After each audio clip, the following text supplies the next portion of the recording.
Ambala STF को मिली बड़ी कामयाबी। एसटीएफ ने गुप्त सूचना के आधार पर पिछले 1 साल से फरार मोस्ट वांटेड मोनू उर्फ छोटू को गिरफ्तार किया है। मोनू के ऊपर अंबाला में भूपी राणा गैंग के सदस्य के मर्डर का आरोप है। मोनू उर्फ छोटू सोनीपत में लूटपाट का भी आरोपी है।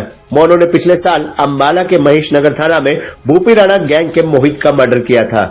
अंबाला एसटीएफ को बड़ी कामयाबी मिली, जिसमें पिछले 1 साल से फरार मोस्ट वांटेड मोनू उर्फ छोटू को गिरफ्तार किया गया है। बता दें कि मोनू के ऊपर अंबाला में भूपी राणा गैंग के सदस्य के मर्डर का आरोप है और वह सोनीपत में लूटपाट का भी आरोपी है। अंबाला एसटीएफ ने गुप्त सूचना के आधार पर सोनीपत से आरोपी मोनू को गिरफ्तार किया है।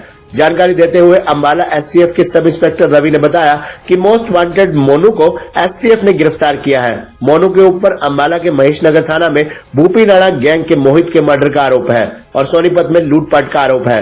यह बदमाश लगभग पिछले 1 साल से फरार था और गुप्त सूचना के आधार पर इसे सोनीपत से गिरफ्तार किया गया है।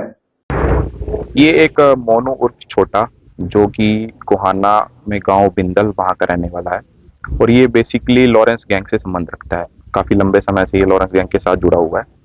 इसकी हमारे पास इनपुट्स थी कि ये सोनीपत में ही वहां पर लोकल अपने आसपास ही कई गांवों में फरारी काट रहा था। ये काफी समय से फरार था।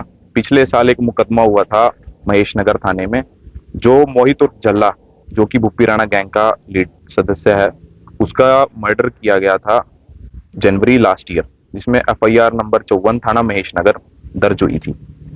उसी में जितने भी एक्यूज अरेस्ट हुए थे, उनकी आगे डिस्क्लोजर में ये पाया गया था कि जो ये मोनू उर्फ छोटा है, ये भी उस वारदात में संलिप्त था।